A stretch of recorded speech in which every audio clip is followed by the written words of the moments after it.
Olá, alunos do primeiro ano do Colégio Magistral. Aqui é a professora Késia, professora de Física. Na aula de hoje faremos a correção da atividade do dia 12/8/2020. Esta atividade está no livro de vocês, páginas 13 e 14, no módulo 3. Vamos lá? Temos então na página 13, questão 4, diz assim, olha. Se numa partícula em movimento a resultante das forças que atuam sobre ela é zero, pode-se afirmar que, letra A partícula tem aceleração resultante zero e vetor velocidade constante. A partícula tem aceleração resultante diferente de zero e o vetor velocidade variável. Alternativa C. A velocidade tem a aceleração resultante diferente de zero e velocidade necessariamente zero. Alternativa D. A partícula tem aceleração resultante zero e velocidade necessariamente zero. E a alternativa E. A partícula tem a aceleração resultante diferente de zero e o vetor velocidade constante. Vamos lá. Inicialmente, ele diz aqui na questão que a partícula ela está em movimento. Então, como a partícula ela está em movimento e a força resultante é igual a zero, vamos ter que essa partícula ela realiza um movimento retilíneo uniforme, certo? Ou seja, a aceleração resultante é zero e o vetor velocidade é constante. Alternativa A. Temos questão 5 também, diz assim, olha. Na viagem do descobrimento, a frota de Cabral precisou navegar contra o vento uma boa parte do tempo. Isso só foi possível graças à tecnologia de transportes marítimos mais moderna da época, as caravelas. Nelas, o perfil das velas é tal que a direção do movimento pode formar um ângulo agudo com a direção do vento, como indicado pelo diagrama de forças a seguir. Temos então aqui o barco, né? Certo? Temos a força da vela, certo? A força lateral, né? Aqui a direção da força do vento, a força da água, sendo que cada quadrinho deles aqui representa uma força igual a 1000 newtons. Considere uma caravela com massa de 20.000 kg. Letra A. Utilizando a régua, reproduza o diagrama de forças e determine módulo, direção e sentido da força resultante. Vamos ter aqui então que, utilizando o ponto comum às forças como a origem de um sistema de coordenadas, temos que para baixo está a força do barco, certo? Aqui para a esquerda temos a força lateral e, aqui para cima vamos ter a força da vela com a sua componente no eixo X e no eixo Y, certo?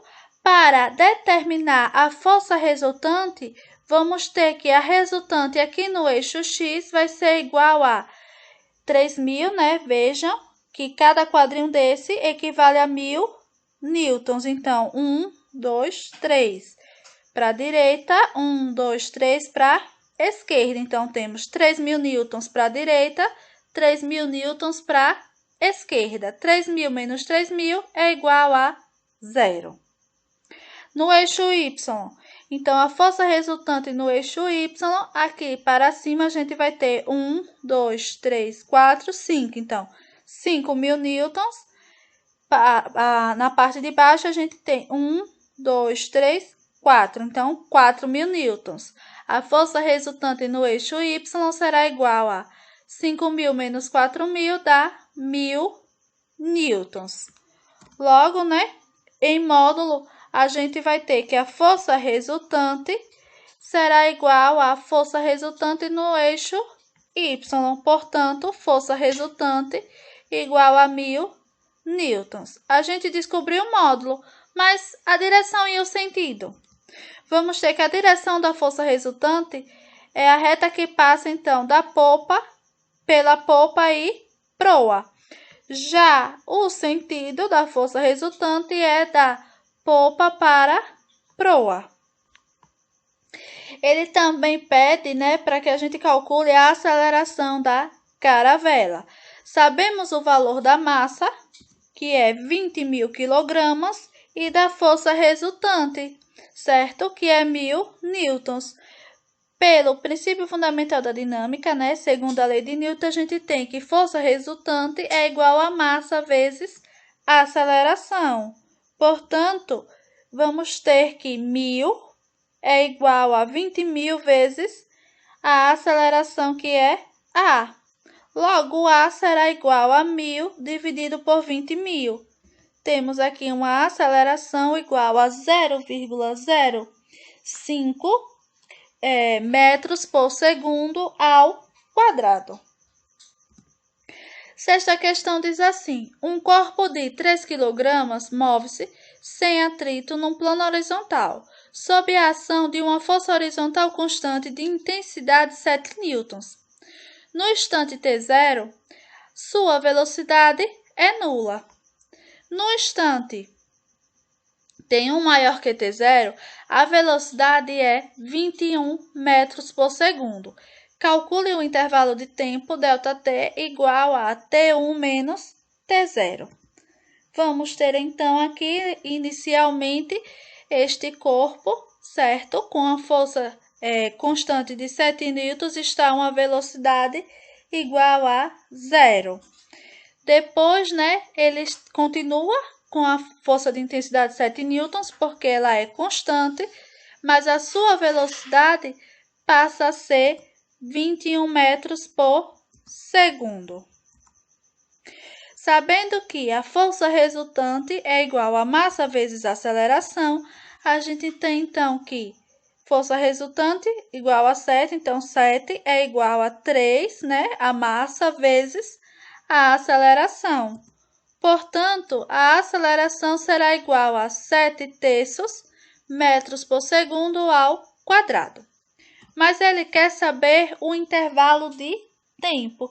Então, da função horária da velocidade no movimento uniformemente variado, temos que velocidade final é igual a velocidade inicial mais a aceleração vezes o tempo. Logo, a gente tem que 21, é igual a 0, aqui a velocidade quando t0 é igual a 0, mais 7/3 vezes t. Portanto, 21 é igual a 7/3 vezes t. Logo, 7t é igual a 63. O tempo será, então, igual a 63 dividido por 7. Temos que t é igual a 9 segundos. Como ele pede para calcular o intervalo de tempo, vamos ter que ΔT é igual a 9 menos 0. 9 menos 0, vamos ter o intervalo de tempo de 9 segundos. Sétima questão diz assim: um corpo sujeito exclusivamente à ação de uma força F constante e igual a 24 newtons tem sua velocidade variada de 4 metros por segundo para 10 metros por segundo, após um percurso de 7 metros. Determine a massa do corpo. Temos aqui a velocidade inicial, 4 metros por segundo, velocidade final, 10 metros por segundo, uma força de 24 newtons, certo? E um percurso, ou seja, um deslocamento de 7 metros. Para calcular, então, a aceleração que o corpo ele fica sujeito, vamos utilizar a equação de Torricelli, onde velocidade final ao quadrado é igual a velocidade inicial ao quadrado mais 2 vezes a aceleração vezes o deslocamento. Portanto, temos 10 ao quadrado é igual a 4 ao quadrado mais 2 vezes a vezes 7. 10 ao quadrado é 100. 4 ao quadrado, 16. 2 vezes 7 dá 14. Então, 14 vezes A, 14A. Portanto, 14 vezes A é igual a 100 menos 16. 100 menos 16 dá 84. Portanto, a aceleração é igual a 84 dividido por 14, que dá 6 metros por segundo ao quadrado. Portanto, da segunda lei de Newton, a gente tem que força resultante é igual a massa vezes a aceleração. Logo, substituindo os valores, vamos ter que 24 é igual a m vezes 6. Logo, a massa será igual a 24 dividido por 6. Temos uma massa aqui de 4 kg. Questão 8. A questão 8 diz assim, olha. Um corpo inicialmente em repouso adquire uma aceleração de 8 metros por segundo ao quadrado, sobre a ação de uma força resultante de 1000 newtons. Sob esse corpo, pode-se afirmar que ele possui uma massa de 1.250 kg. Vamos verificar se ele possui essa massa. Pela segunda lei de Newton, a gente tem que força resultante é igual a massa vezes a aceleração. A força resultante é 1000 newtons. A aceleração, 8 metros por segundo ao quadrado. Então, a massa será igual a 1000 dividido por 8. Vamos ter uma massa de 125 kg. Portanto, temos aqui, uma alternativa incorreta. Letra B, ele diz, após 3 segundos, se desloca a uma distância de 36 metros. Considerando, então, um movimento uniformemente variado, vamos ter que ΔS é igual a V inicial vezes o tempo mais meio, da aceleração vezes o tempo ao quadrado. Logo, a gente vai ter que ΔS é igual se o corpo ele estava inicialmente em repouso, então a velocidade inicial é 0. 0 vezes 3 mais meio vezes 8 vezes 3 ao quadrado. Vamos lá. 0 vezes 3 dá 0. 3 ao quadrado dá 9. Então, 8 dividido por 2, 4. 4 vezes 9 dá 36. Não é isso? Então, ΔS igual a 36 metros. Realmente, após 3 segundos, ele vai se deslocar uma distância de 36 metros. A alternativa está correta. Na letra C, ele diz, após 2 segundos de movimento, sua velocidade é igual a 16 metros por segundo. Considerando mais uma vez o movimento uniformemente variado, vamos ter aqui a função horária para velocidade. Então, V igual a V0 mais AT. Logo, V será igual a 0 mais 8 vezes 2. 8 vezes 2 dá 16. Portanto, a velocidade é igual a 16 metros por segundo. Essa alternativa também está correta. Na página 14, questão 9 diz assim, olha, a figura a seguir é reproduzida de uma fotografia estroboscópica tirada em intervalos de 0,5 segundo. Trata-se de um corpo de 0,25 kg de massa que parte do repouso para o ponto A.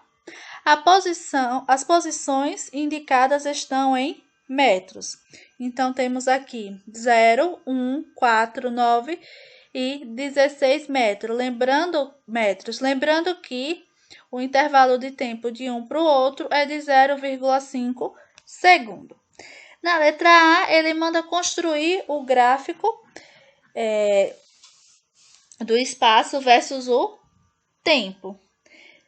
Temos, então, que para determinar o gráfico, é aconselhável que coloquemos todos esses dados em uma tabela. Então, temos aqui o tempo de 0, 0,5, 1, 1,5 e 2 segundos. Quando o tempo for igual a 0, o espaço também é 0. Quando o tempo for 0,5, o espaço é 1. Quando o tempo for 1, o espaço é 4. Quando o tempo for 1,5, o espaço é 9. E quando o tempo for 2, o espaço é 16.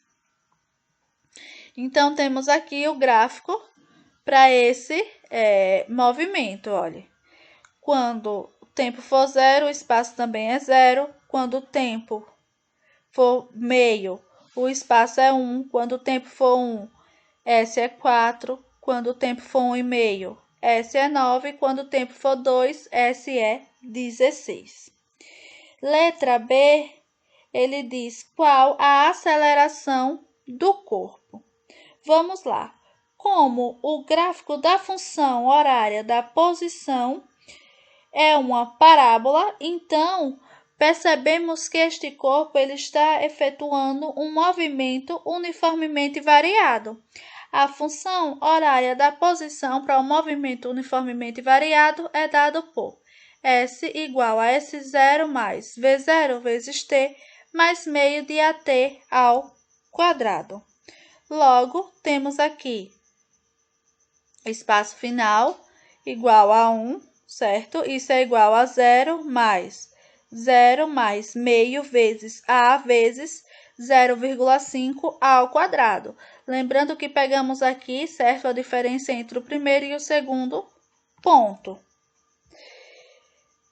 0,5 ao quadrado é igual a 0,25. Então, temos 0,25 vezes A, isso igual a 2. Portanto, temos que a aceleração será igual a 2 dividido por 0,25. Vamos ter, então, a aceleração de 8 metros por segundo ao quadrado. Na letra C, ele pergunta com que velocidade o corpo passa pelo ponto B igual a 9 metros. Então, sabendo que V ao quadrado é igual a V0 ao quadrado mais 2A vezes ΔS, equação de Torricelli, vamos ter que V ao quadrado é igual a 0 ao quadrado mais 2 vezes a aceleração, que acabamos de encontrar aqui no item B, é 8, vezes aqui o deslocamento, que será 9. Portanto, 2 vezes 8 vezes 9 dá 144. O inverso da potenciação é a radiciação. Portanto, a velocidade será igual a raiz quadrada de 144. Temos aqui uma velocidade igual a 12 metros por segundo.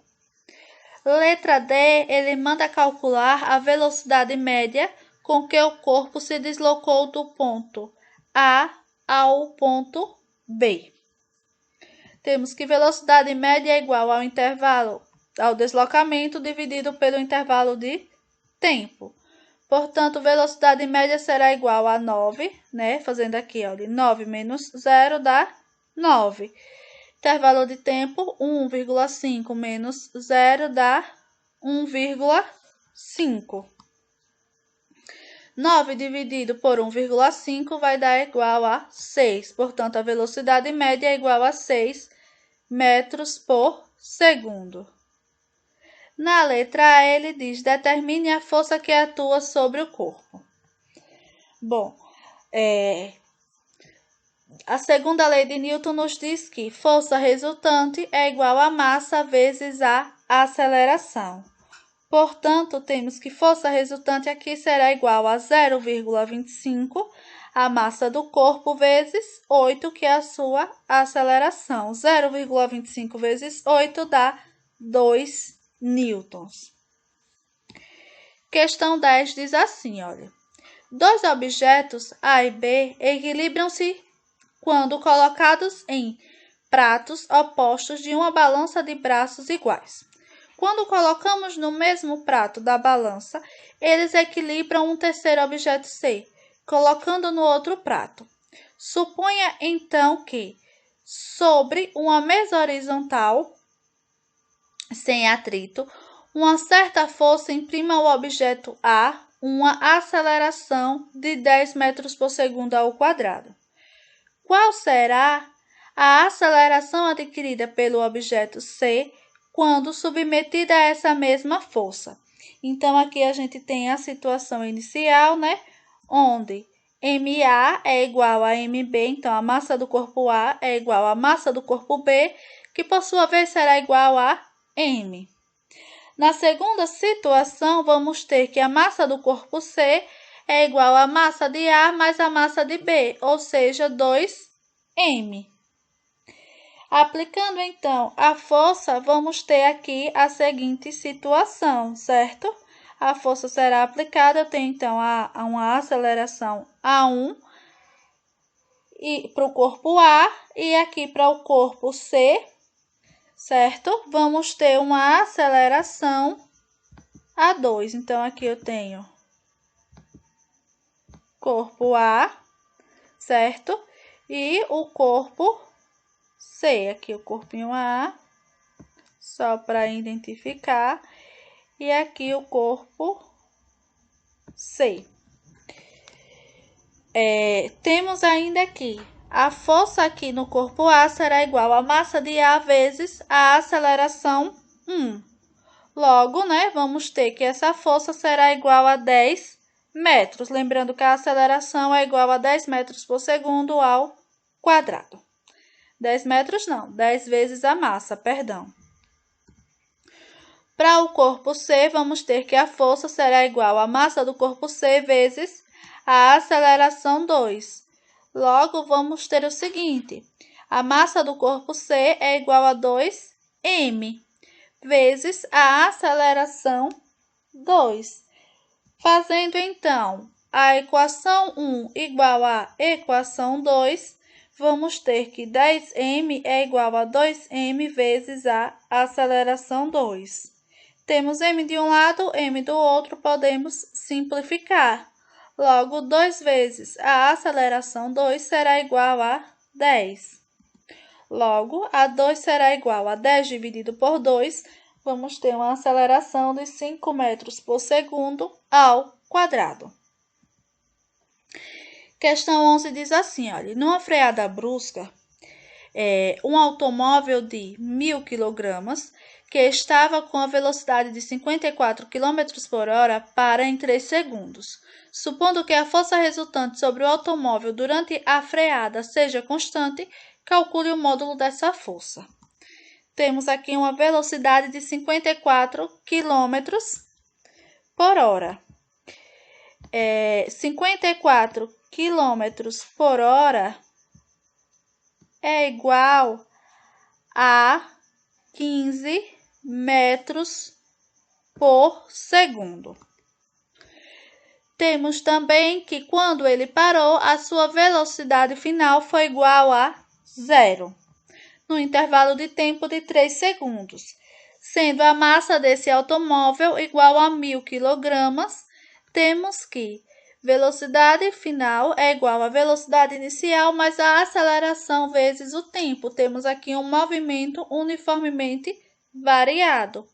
Portanto, 0 será igual a 15 mais 3 vezes A. Logo, a 3A será igual a menos 15. Temos, então, a aceleração igual a menos 15 dividido por 3. A aceleração será igual a menos 5 metros por segundo ao quadrado. Pelo princípio fundamental da dinâmica, temos que força resultante é igual a massa vezes a aceleração. Portanto, a força resultante será igual a 1.000 vezes menos 5. Vamos ter uma força resultante de menos 5.000 newtons.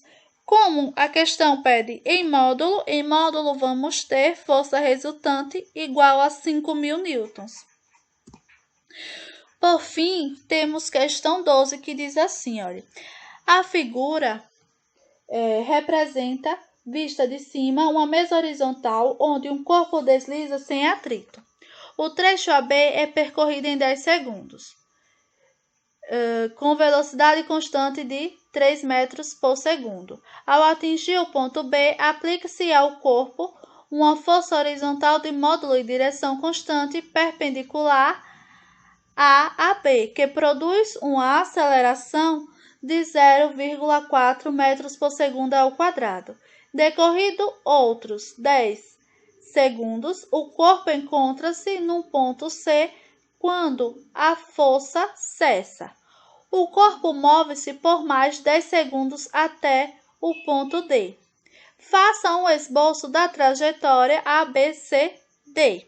Aqui é a nossa trajetória descrita, onde, nos trechos AB e CD, a resultante das forças que atuam sobre o corpo é nula. Logo, nesses trechos, o movimento será retilíneo uniforme. Já no trecho BC, a trajetória é parabólica. Por quê? Porque o movimento resultante do corpo é composto de dois movimentos. Movimento uniforme na direção AB e movimento uniformemente variado na outra direção. Então, temos aqui um segmento de reta e em BC temos também um arco de parábola. Na letra B, ele diz com que velocidade o corpo atinge o ponto D. No trecho BC, vamos ter o seguinte, olha, que V0 será igual à velocidade em B, que é igual a 3 metros por segundo, e o módulo da aceleração igual a 0,4 metros por segundo ao quadrado. No eixo X, vamos ter então que a velocidade no eixo X é igual a VB, que é igual a 3 metros por segundo ao quadrado, e que X é igual a 3 vezes o tempo. No eixo Y, a gente vai ter que a velocidade no eixo Y vai ser igual a 0,4 vezes t. Utilizando aqui, viu, gente, a função horária para velocidade no movimento uniformemente variado. E y igual a 0,2t ao quadrado. Aqui foi utilizada a função horária para o espaço no movimento uniformemente variado. Logo, a gente vai ter que em 10 segundos, a velocidade no eixo y será igual a 0,4 vezes 10. Temos Vy igual a 4 metros por segundo, certo? Onde podemos, então, calcular a velocidade em C. Então, Vc será igual a raiz quadrada de Vx ao quadrado mais Vy ao quadrado, ou seja, raiz quadrada de 3 ao quadrado mais 4 ao quadrado. 3 ao quadrado dá 16, 3 ao quadrado dá 9, 4 ao quadrado dá 16, 16 mais 9, 25. Raiz quadrada de 25 é 5 metros por segundo. Como no trecho CD o movimento é uniforme, então temos velocidade constante, ou seja, velocidade em C é igual a velocidade em D, que é igual a 5 metros por segundo. Espero que tenham compreendido e até a próxima aula.